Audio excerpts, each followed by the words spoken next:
Olá pessoal, eu sou o Raul Ferreira e serei seu professor na área de Linguagens, Códigos e suas tecnologias, na disciplina de Educação Física. Na aula de hoje, falaremos sobre hábitos alimentares, combustível da vida. Iremos discutir os conteúdos referentes às escolhas que fazemos quando optamos por inserir um determinado tipo de alimento ou de dieta em nosso dia a dia. Ser vegano é moda? Alimentos movem o mundo. Nessa aula, iremos abordar os seguintes assuntos: alimentação saudável, alimentação vegana, alimentação vegetariana e a necessidade energética do corpo. Vamos discutir um pouquinho sobre elas e efetivamente o que é cada uma delas e o que é a alimentação saudável principalmente. Cada alimento carrega uma carga energética essencial ao nosso corpo.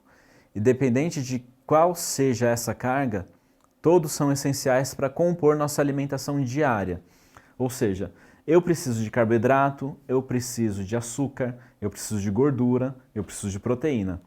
Todos eles, na sua necessidade diária adequada, não vai promover ganho de peso, ao contrário, vai promover a melhora da condição do peso, vai promover melhora da sua condição muscular, da sua condição cardíaca, da sua condição respiratória.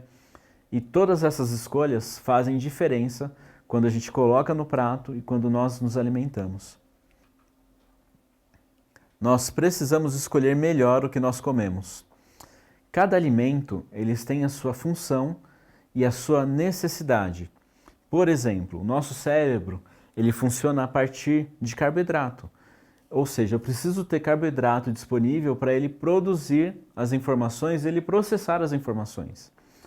Tem até uma pesquisa que mostra que quando nós fazemos a ingestão de uma quantidade pequena de açúcar, de algum doce, algum chocolate, alguma substância assim, minutos antes de fazer uma prova, o nosso cérebro processa melhor as informações e ele permite que nós tenhamos melhor interpretação e melhor raciocínio daquilo que nós estamos lendo e da forma como nós estamos executando a prova. Isso é uma pesquisa. Assim como o nosso coração, ele necessita de alguns alimentos para que tenha um funcionamento melhor. Hoje nós sabemos que, por exemplo, as oleaginosas, as castanhas, elas auxiliam na melhora do combate ao colesterol, ou seja, daquele acúmulo de gordura que pode entupir as minhas artérias e causar, por exemplo, um infarto. Assim como tem substâncias que melhoram nossa respiração, os tipos de fibra que nós ingerimos melhoram o funcionamento do nosso intestino. Por exemplo, a maçã, ela tem dois tipos de fibra. Uma fibra que melhora a contração do meu intestino, ou seja, a forma como eu vou trabalhando e passando o bolo fecal por toda a extensão do meu intestino. E eu tenho a outra fibra que melhora a lubrificação. Não adianta só ele funcionar bem e o bolo fecal ele não deslizar adequadamente por toda a extensão do intestino. Então, quando eu faço a ingestão de fibra, não é só comer fibra, mas qual é os dois tipos de fibra, qual é o que eu tenho a melhor ingestão no meu dia a dia, qual é o que está com déficit, eu preciso comer mais, para que meu intestino funcione melhor. Além disso, eu preciso ingerir água. O meu intestino ele é o principal responsável pela metabolização do alimento, ou seja, ele vai quebrar o alimento de uma forma que ele consiga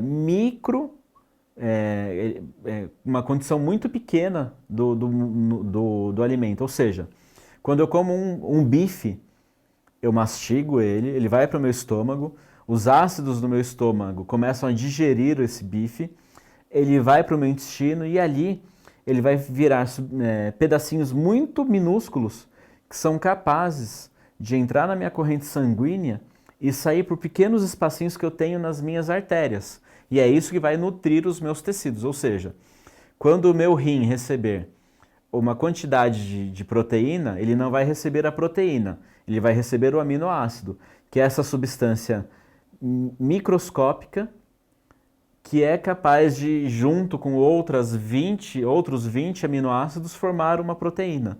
E aí sim reconstruir o tecido dos rins.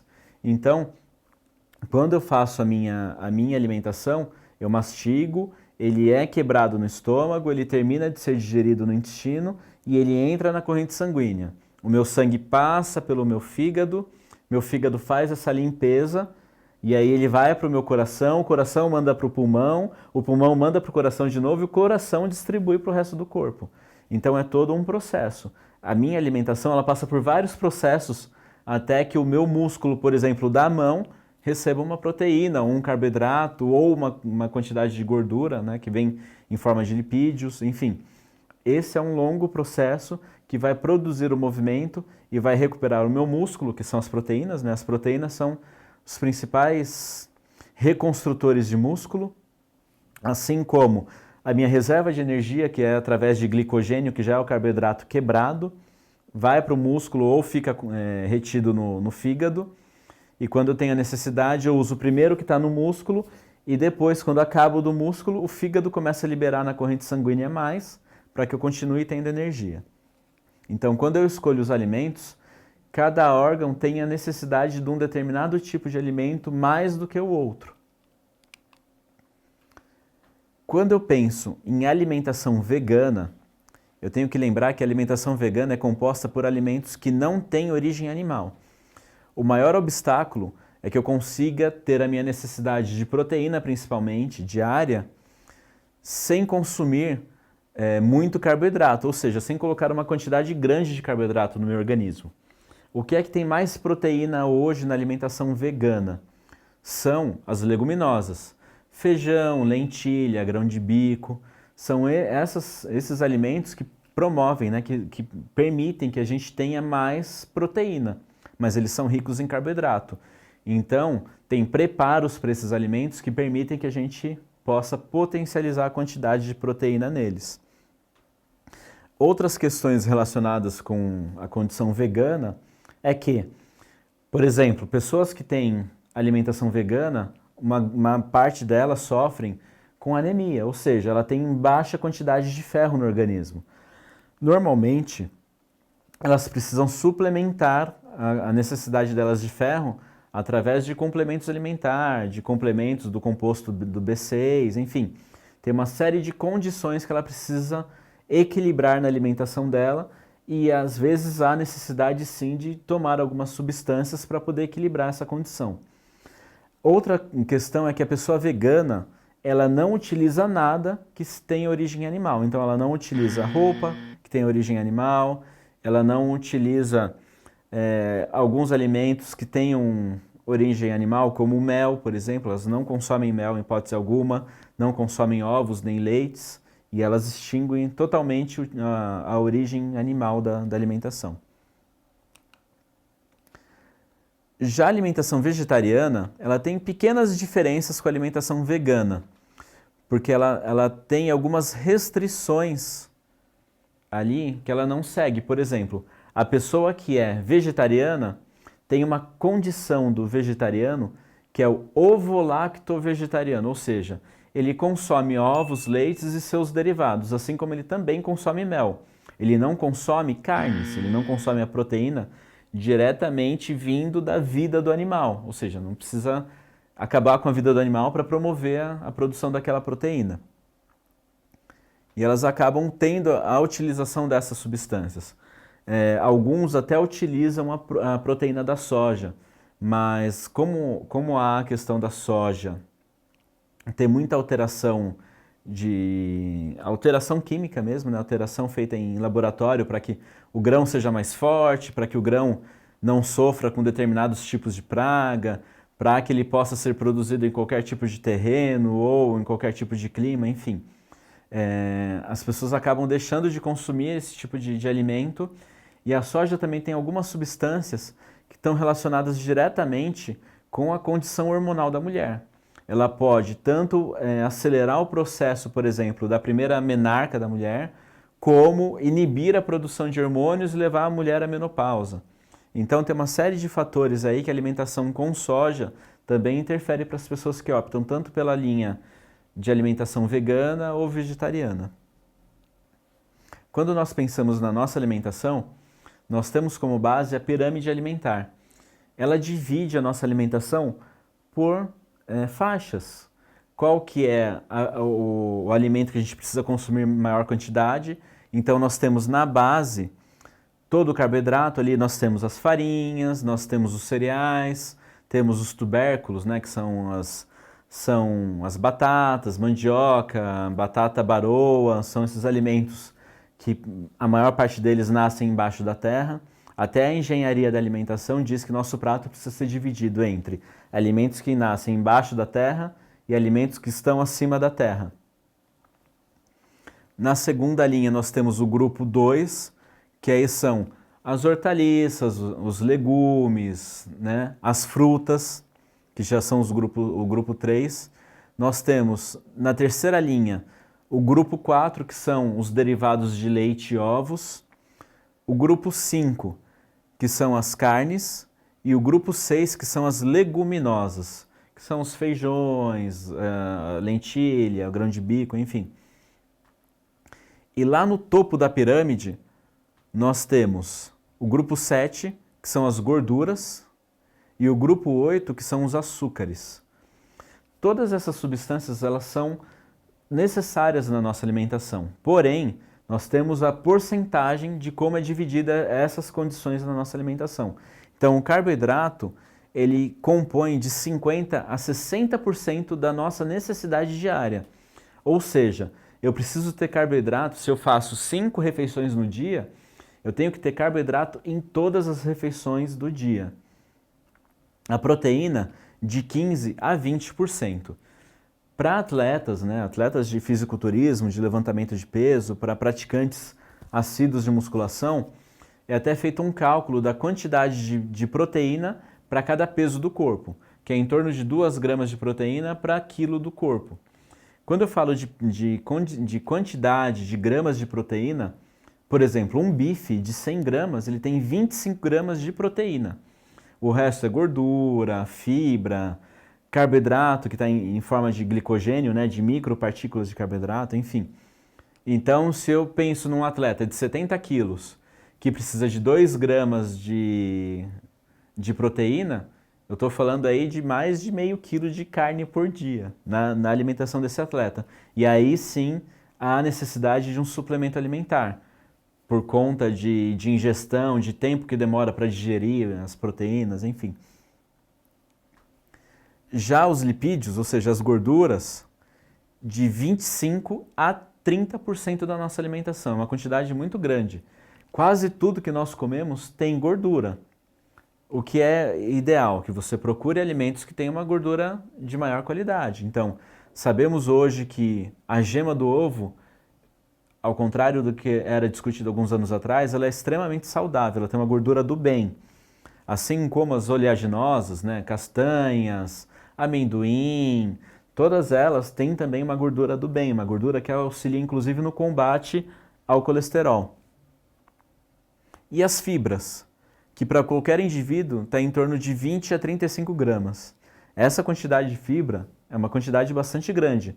Nós temos as fibras nos alimentos integrais, né, arroz integral, ou farinhas integrais, enfim. E nós temos fibras principalmente nos legumes, nas verduras, que os mais ricos em fibras são as verduras, e nas frutas. As frutas também são riquíssimas em fibra. Então são as fontes de fibra que nós temos, que auxilia inclusive na digestão e na melhora do funcionamento do nosso organismo. Então todas elas têm o seu papel fundamental e a sua quantidade necessária por dia. Nessa aula, nós discutimos os tipos de dietas e suas condições na nossa rotina, como elas interferem no nosso dia a dia, como elas mudam os nossos hábitos alimentares, e as necessidades de ingerir cada macronutriente. Quando eu falo de macronutriente, é proteína, carboidrato, lipídios e fibras. Quando eu falo de micronutrientes, eu já falo de sais minerais e outras substâncias que estão mais relacionadas com outras condições do corpo. Mas todos os alimentos que nós ingerimos dos macrogrupos, né, dos macronutrientes, eles possuem já os micronutrientes, essas condições para fazer com que a gente tenha uma alimentação mais adequada. E aí, vamos para a tirinha?